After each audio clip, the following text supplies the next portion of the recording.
Now, there's another of my favourite writers who in his day was as popular as King, is as brilliant with words as Joyce, and like Tolkien and Homer, created fantastical imaginary worlds.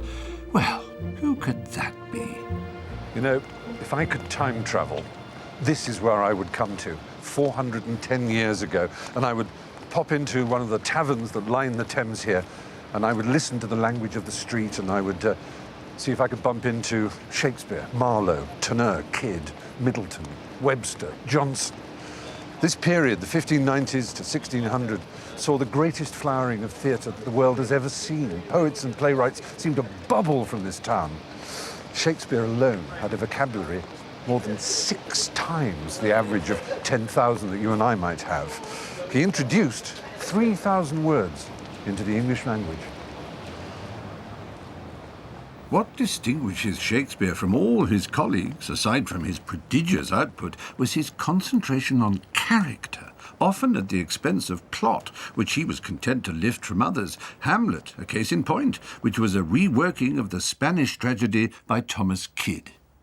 It was a radical exploration of a single human soul in a way that hadn't been done before either. That there hadn't been that type of navel-gazing, soul-searching type of hero. It was much more objective, as he called it, whereas Hamlet suddenly does something which nobody had ever seen before, I don't think, in quite such an extent. Growing up, when you started acting, did you always think that's one day?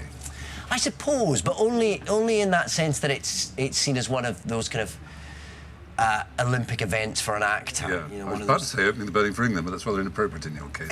Well, quite, yes. Keeping goal for Scotland Keeping or goal for something. Scotland, yes. It's one of those. It's one of the sort of marker points, isn't it? I guess.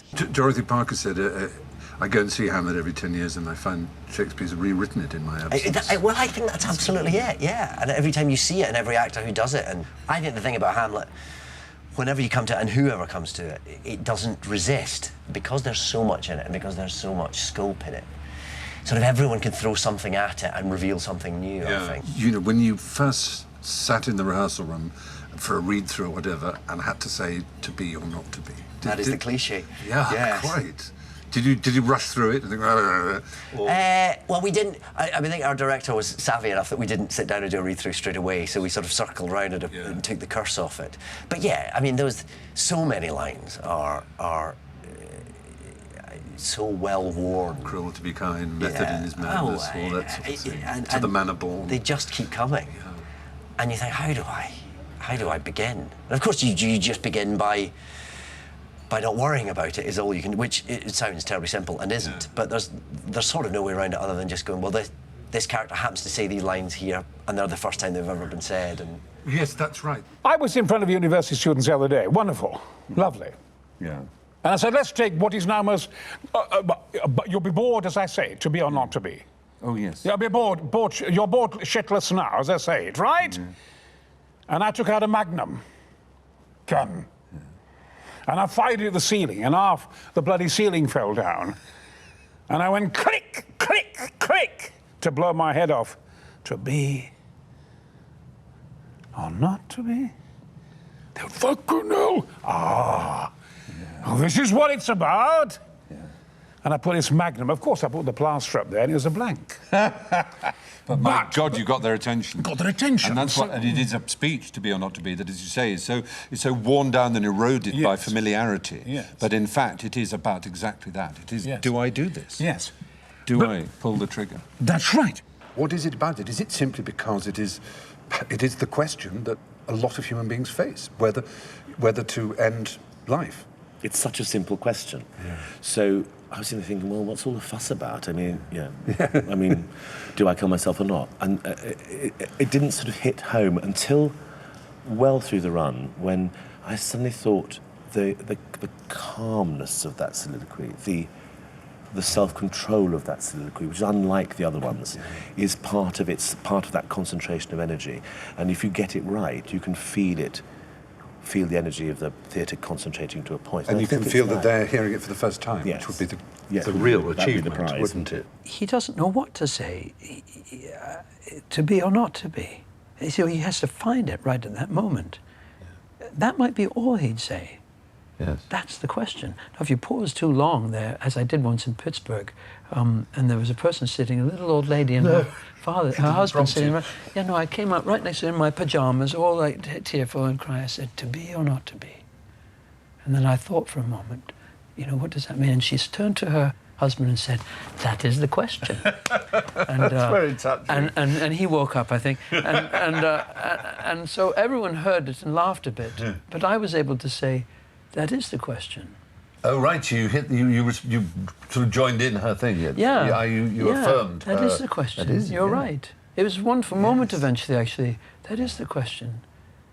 What is your feeling about Shakespearean language? Have you always found it a simple and straightforward matter to engage with the verse? Because sometimes it's difficult. It does take a bit of unpicking in terms of just meaning sometimes. Well, I get sometimes very upset the way he's caned. And then people say, well, his language. Language?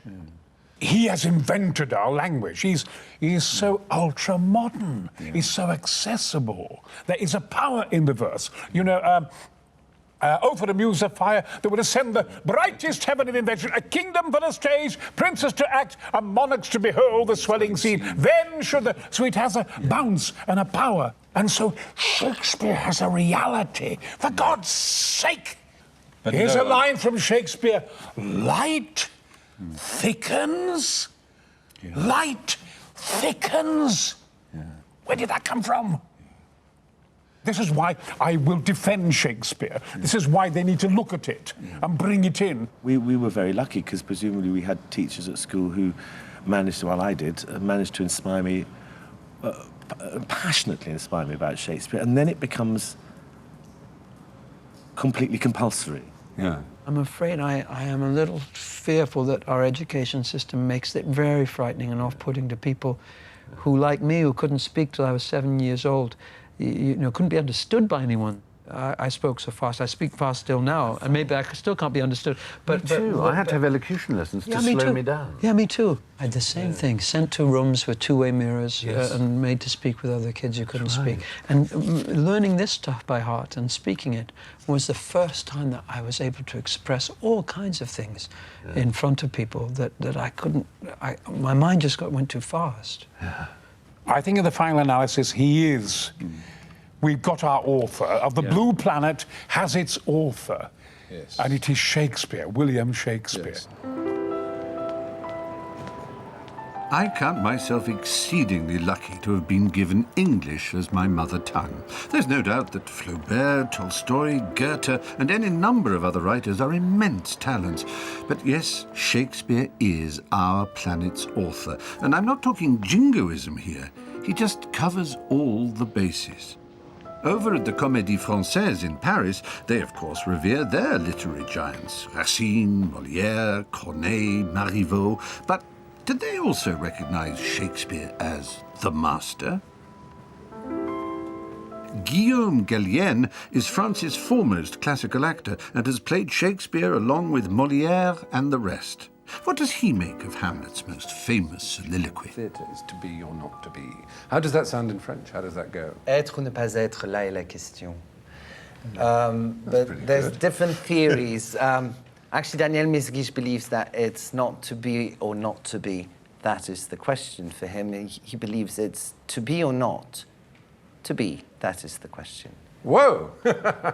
This is an example of what you're saying about the reinterpretation that French allows. Well, it still englobes what's suggested in the first version, but it brings it somewhere else also. Do you think there's a freedom that you can have if it's in another language? You can translate it in. It may not have the richness of the original English, but that you can just let go of having to pronounce every syllable and give it a. I'm not so sure. No. I still prefer Shakespeare in English. You do, yeah. I learn a lot from how... when you know how to act Shakespeare, I think you can act anything. If I were to put to you an absurd question that if either Molière or Shakespeare had to be expunged from the cultural pantheon, if they'd no longer existed... I would keep Shakespeare by far. Oh, really? Yeah.